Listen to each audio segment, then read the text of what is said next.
आज के शो में हम खास चर्चा करने जा रहे हैं मुंबई और उसके उपनगरों में कैसे जमीन के खातिर पर्यावरण से भारी खिलवाड़ हो रहा है। मुंबई मेट्रोपॉलिटन रीजन में जमीन के बेशकीमती दामों के चलते जमीन माफिया साठगांठ कर दलदली इलाके यानी वेटलैंड्स को हड़पने के मिशन पर हैं। ये सब कुछ बॉम्बे हाईकोर्ट के पर्यावरण बचाने पर दिए गए सख्त निर्देशों के बावजूद धड़ल्ले से जारी है। इसके लिए जिम्मेदार क्या जमीन माफिया है, भ्रष्ट सरकारी तंत्र है जो कि जमीन हड़पने वालों पर कार्रवाई नहीं करता, या फिर प्रशासनिक लापरवाही, या फिर अधिकारों की कमी।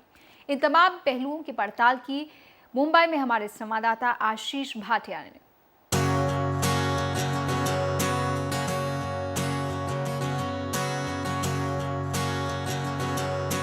मुंबई में पर्यावरण के सिपाहियों की कोशिशें जारी हैं। जो काम प्रशासन करने में नाकाम रहा वो ये लोग कर रहे हैं। दहिसर लिंक रोड में रहने वाले हरीश पांडे ने अपने आसपास की दलदली जमीन पर निर्माण की कोशिशों को नाकाम कर दिया है। परेशानी ये है कि बिल्डर्स इन दलदलों को, मैनग्रोव्स को CRZ को पैसा बनाने के मकसद से इस्तेमाल कर सकते हैं और हमारे नेता और अधिकारी उनके साथ मिले हुए हैं। एनडीटीवी की अपनी जांच में भी हमने पाया कि ये आरोप सही थे। इन लोगों की कोशिशों से ही ये बात उजागर हुई कि CRZ के नोटिफाइड इलाके के दलदल पर अब निजी टूरिस्ट वाहनों की पार्किंग बन चुकी है और रेत का अवैध खनन और दलदल से पानी की निकासी खुलेआम हो रही है। ठाणे के दलदल खत्म होते जा रहे हैं क्योंकि प्रशासन चौकसी नहीं बरत रहा। पर्यावरणविद S स्टालिन की जनहित याचिका से ये बात सामने आई। उनका कहना है कि बिल्डर लॉबी ने बड़ी ही चालाकी से दांव खेला है और साफ बच निकली है। उन्हें विज्ञान के जानकार बता रहे हैं कि दलदलों में पानी ना आने दो, जहां से पानी आता है वहां मलबा डाल दो, वहां ताजा पानी जमा करो। ये मैंग्रोव्स को नष्ट करने का तरीका है। इसी तरह के विरोध के कारण राज्य प्रशासन को मार्च में शर्मिंदा होना पड़ा था जब एनडीटीवी ने रिपोर्ट की कि बॉम्बे हाईकोर्ट के उस फैसले का खुलेआम उल्लंघन हो रहा है जिसके तहत दलदलों की जमीन पर निर्माण मना है। वैसे तो ये कानून वेटलैंड संरक्षण व प्रबंधन नियम 2010 का भी हिस्सा है, लेकिन इस पर अमल नहीं किया जाता। 4 महीने बाद भी कोई सबक नहीं सीखा गया है और कानून वैसे ही तोड़ा जा रहा है। जानकार कहते हैं कि ये तो बस एक झलक भर है। This office of the collector, especially the Thane collector, I would say has been guilty of collector, खास तौर से थाने के कलेक्टर, मेरी नजर में इसके दोषी हैं। 8 जगहों को हमने ये दिखाने के लिए चुना कि ये रोग पूरे MMR में फैल चुका है। बड़े पैमाने पर उल्लंघन हो रहे हैं और अब जबकि अदालत को इस बात की जानकारी दी जा चुकी है तो जवाबदेही हो और इन जगहों को पुरानी हालत में लौटाया जाए। apprised of the situation. So now it's a question of seeking accountability and restoration of those sites. हालांकि ये आरोप अब तक साबित नहीं हुए हैं, लेकिन मुख्य वन संरक्षक ने एनडीटीवी के सामने माना कि नियम में खामी की वजह से निजी जमीन पर वो इतनी कार्रवाई नहीं कर पाते जितनी प्रदूषण नियंत्रण बोर्ड जैसी दूसरी संस्थाएं कर सकती हैं। If the forest department is, given the authority, पर्यावरण संरक्षण कानून को लागू करने के लिए एजेंसियां हैं, इसीलिए उसमें कोई उलझन नहीं है। लेकिन अगर वन विभाग इसका संज्ञान ले तो हम भी निजी जमीनों पर हो रहे उल्लंघनों के खिलाफ कार्रवाई कर सकेंगे। फिलहाल ऐसा नहीं है। कई मामलों में जांच चल रही है, लेकिन दोषियों को सजा देने में समय लगता है, जो एक समस्या है। bit of a problem.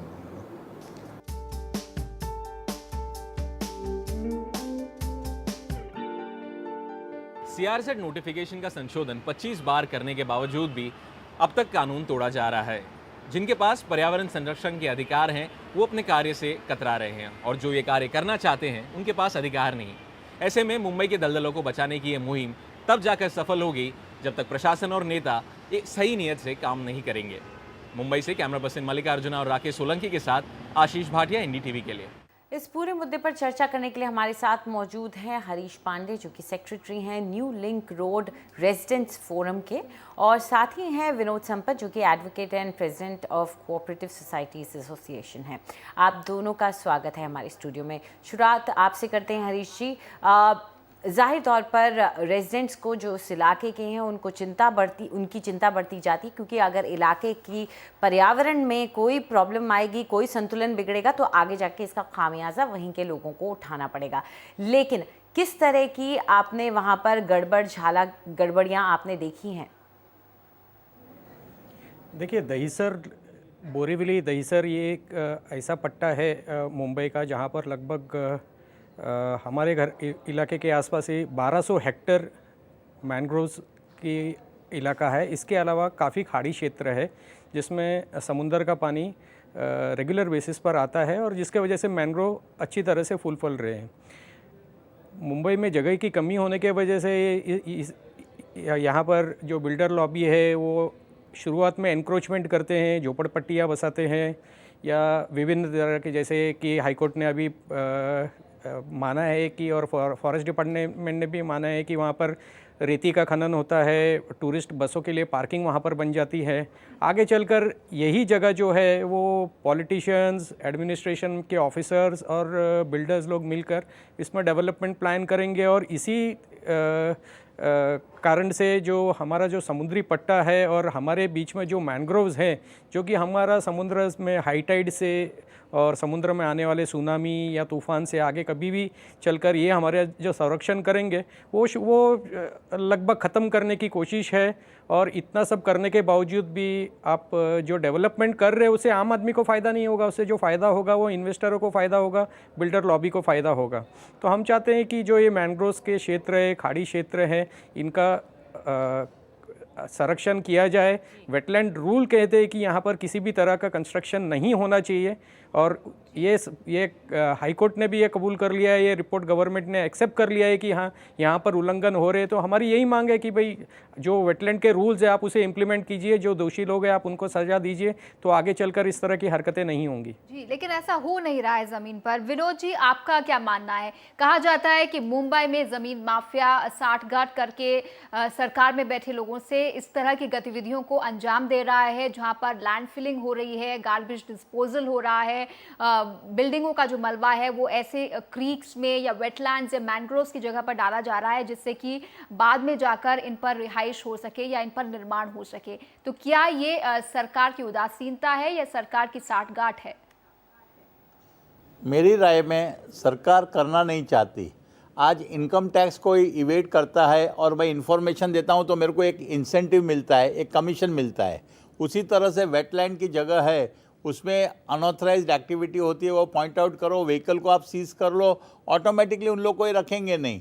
आज बम्बई में अगर गवर्नमेंट चाहती है, रिक्वेस्ट करेंगे एनजीओ से, तो इसी जगह पे कैमराज लग सकते हैं और ऑटोमेटिक पकड़ा जाए। आज मेरा व्हीकल उधर जा रहा है तो पहले एक बार पोलाइटनेस से बताया जाए, वापस वही व्हीकल आता है तो उसे सीज कर लीजिए।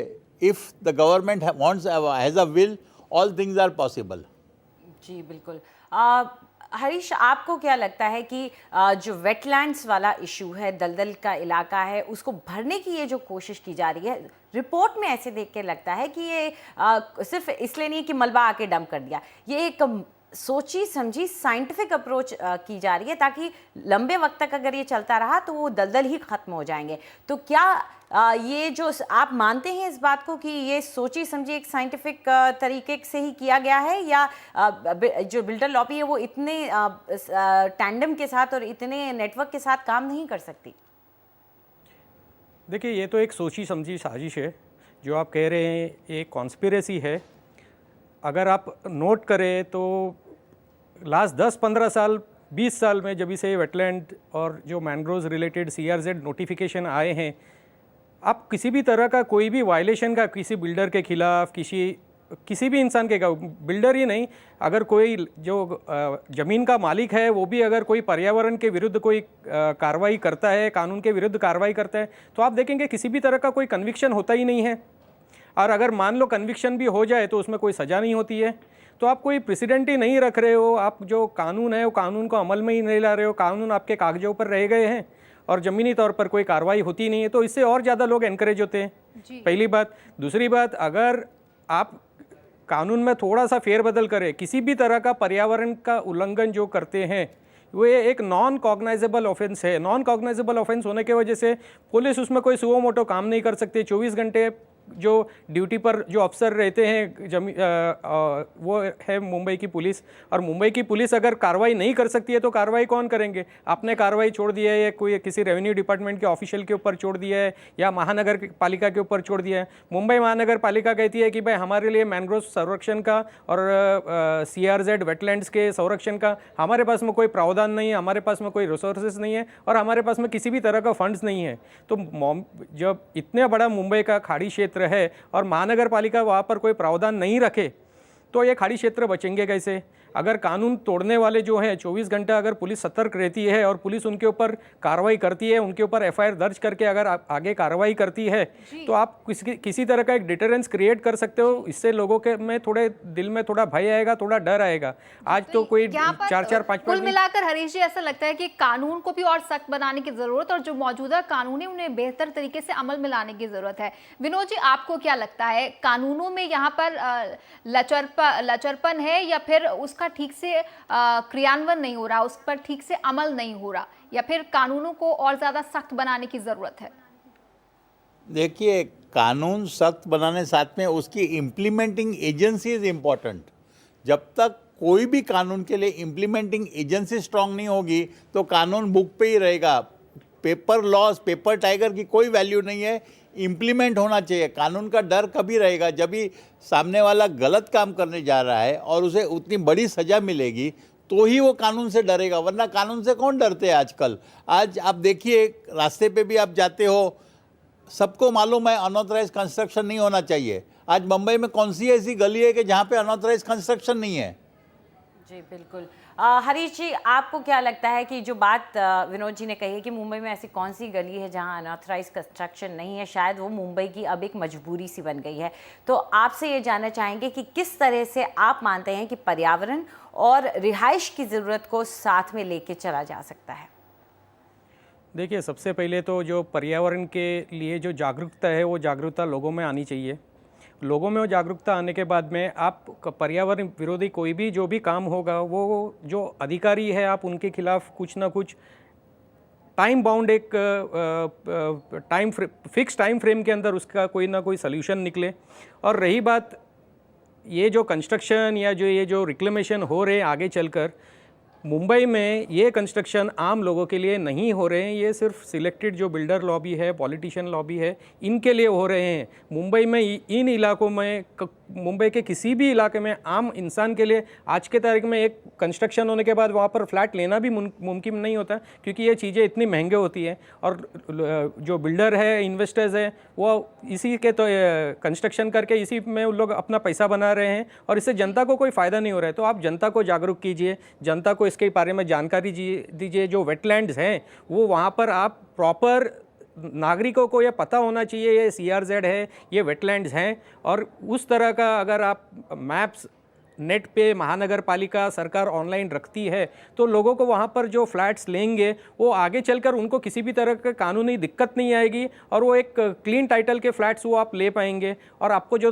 डेवलपमेंट करना है, बाकी का जो महाराष्ट्र का क्षेत्र है, जो खाड़ी क्षेत्र नहीं है, मुंबई से लगा हुआ जो बाकी का क्षेत्र है वो खाड़ी क्षेत्र नहीं है, वो तो खुली है डेवलपमेंट के लिए, वहाँ तो डेवलपमेंट हो ही सकते हैं।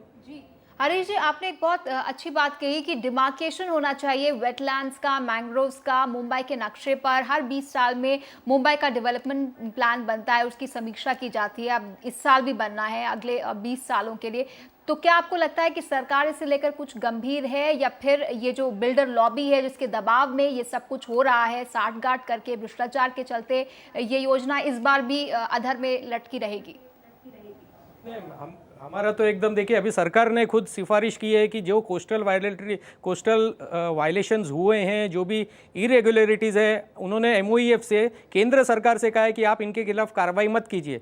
तो आप किस तरह का मिसाल रख रहे हैं लोगों के सामने? आप ये मिसाल रख रहे हैं कि जो गलत काम करे उसके सरकार उनके पीछे खड़ी है, आप गलत काम कीजिए, हम सिफारिश कर देंगे कि आपके खिलाफ कार्रवाई नहीं हो। इसी तरह के बम्बई में जो डेवलपमेंट प्लान बन रहे हैं, इसमें काफ़ी ओपन प्लॉट्स है, ओपन स्पेसेस हैं। ये ओपन स्पेसेस हम चाहते हैं इसी तरह से खुले रहे और हमारी जो अगली पीढ़ी है, अगली पीढ़ी को इसका आनंद मिले, उसका उनको कुछ फ़ायदा मिले। लेकिन ये जो ओपन स्पेसेस है उसके ऊपर भी महानगर पालिका, बिल्डर लॉबी, पॉलिटिशियन, उनकी नज़रें हैं। तो अगर आपने सभी ओपन स्पेसेस और जितने भी वेटलैंड्स हैं इनको अगर आपने एडवोकेट करके लोगों की नज़रों में दे दिया तो एटलीस्ट लोगों में इतनी तो जागरूकता आ जाएगी कि वो जहाँ पर अपने पैसे डाल रहे हैं लाखों, अभी तो मुंबई में तो करोड़ों में फ्लैट मिलते हैं, आप 50 लाख करोड़ रुपया डाल के अगर आप फ्लैट ले रहे हो बिल्डर को देने के बाद, तो कम से कम आपके पास में जो भी आप प्रॉपर्टी खरीदोगे वो प्रॉपर्टी आगे चल के किसी भी तरह के डिस्प्यूट या लिटिगेशन में नहीं आएगा। इस तरह की जानकारी लोगों को मिलनी चाहिए। हरीश जी आपका, विनोद जी आपका हमारे साथ इस चर्चा में हिस्सा लेने के लिए बहुत बहुत शुक्रिया। इस चर्चा से एक बात जो उभर कर सामने आई है वो ये है कि चाहे वो दलदली इलाके हों, मैंग्रोव्स हों, क्रीक्स हो, मुंबई में अगर अवैध निर्माण हो रहा है, फल फूल रहा है, तो ये एक रैकेट के तहत हो रहा है, एक साजिश के तहत हो रहा है, जिसे सत्ता में बैठे बहुत से लोग बढ़ावा दे रहे हैं। इसके बिना ये मुमकिन नहीं है।